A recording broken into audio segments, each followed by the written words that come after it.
It was Christmas Eve, and everything was perfect, or so we thought.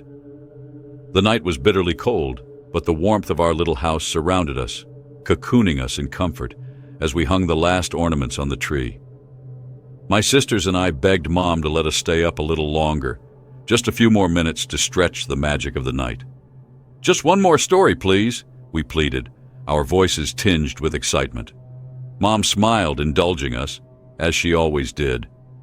But then, as the clock ticked, she reminded us, with a playful but firm tone, that Santa wouldn't come if we were awake. Reluctantly, we trudged upstairs, our hearts racing with the thrill of what awaited us in the morning. I remember glancing back at her as we left. Her face was aglow, a soft smile playing on her lips, wrapped in the gentle light from the tree. She was happy, knowing her children were content. But that peace shattered with a scream so raw, so filled with terror, that it seemed to rip through the walls. At first, I didn't recognize it. The sound of true fear doesn't sound human.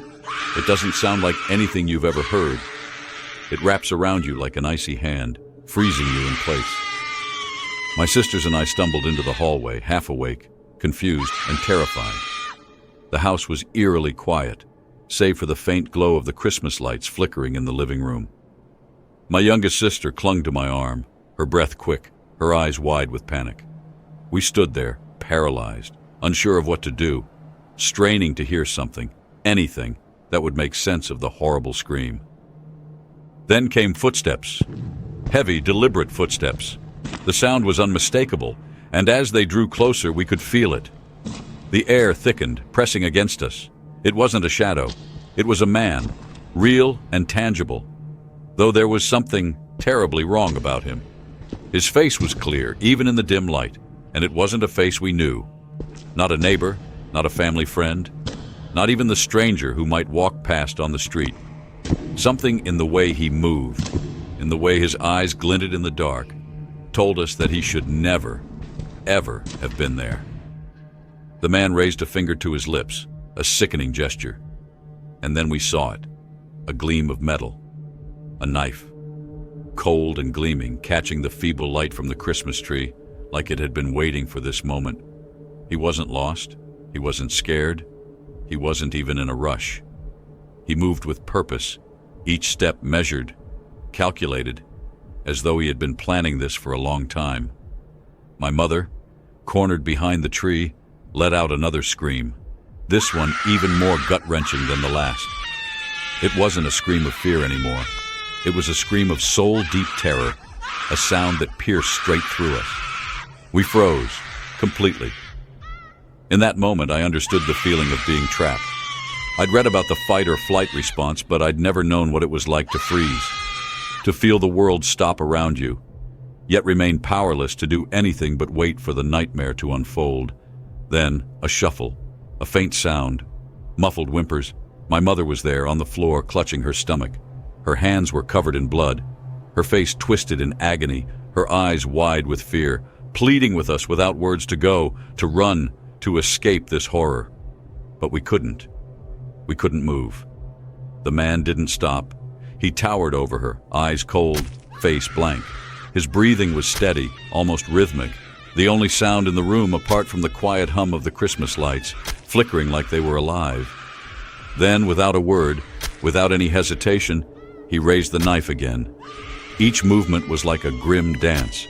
With a quick, almost practiced motion, he brought it down. The sound of the blade cutting through the air was deafening, and with each thrust, I felt something break inside of me. I couldn't breathe, I couldn't think. It was like the entire world was crumbling around us.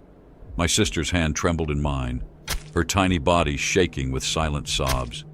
I wanted to cover her eyes, but I couldn't. I couldn't look away. The blade continued to fall over and over again, each thud a painful reminder that this was no accident. This wasn't a robbery gone wrong. This was planned. This was murder. His expression never changed.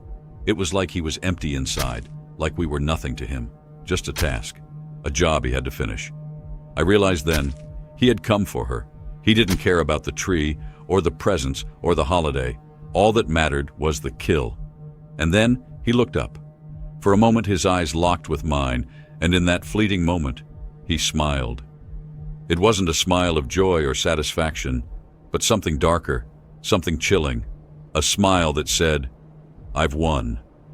This Christmas, this night was his, and we, the witnesses, were his victory. The wail of sirens cut through the silence, and red and blue lights flashed through the windows, throwing long, distorted shadows across the walls.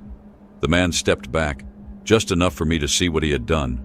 My mother lay still, her body lifeless, her eyes open but seeing nothing. Before the police could arrive, he was gone, vanishing into the cold, cruel night, leaving nothing behind but the bloodstains and the haunting memory of that scream that would never fade. This is a true life story of Patricia Burns and her ex-husband, Clifford Burns. It was December 22nd, 2013, a day that should have been filled with warmth and joy as Patricia Burns prepared the Christmas turkey, surrounded by the laughter and excitement of her two daughters. The family was settling in for a peaceful evening, eagerly awaiting the magic of Christmas Eve. But the holiday spirit was shattered when Patricia's ex-husband, Clifford Burns, unexpectedly showed up at the door. Wearing a mask, Clifford entered the house, his presence filling the air with a tension no one could have anticipated. He had come with an agenda, but no one could have imagined the horror he was about to unleash. In a violent and terrifying moment, he turned on Patricia, stabbing her in the kitchen, right before the eyes of her daughters. The two teenage girls were frozen in terror, helpless as they watched their mother fight for her life, only to be overwhelmed by the brutal attack. In a desperate and traumatic state of shock, they managed to dial 911, but by the time help arrived, it was too late. The damage was done, and Patricia was gone. The once warm, bustling home was left eerily silent, haunted by the trauma of what had just unfolded. Clifford Burns later claimed that he simply wanted to see his daughters after a bitter and rocky marriage with Patricia. But his actions spoke louder than any explanation. He had come with a dark purpose, and his callousness shattered a family forever. He was charged with second-degree murder, and in an attempt to avoid a more severe sentence, he accepted a plea deal. He was sentenced to 23 years to life behind bars. The trauma of that night stayed with Patricia's daughters forever, as they were forced to relive the horror of that Christmas Eve every time the season came around. The festive cheer of the holidays would never be the same, tainted by the memory of the cold, brutal night when everything they knew was ripped away from them. Their mother, whose laughter once filled the house, would never be part of another holiday celebration, leaving an irreplaceable void in their lives.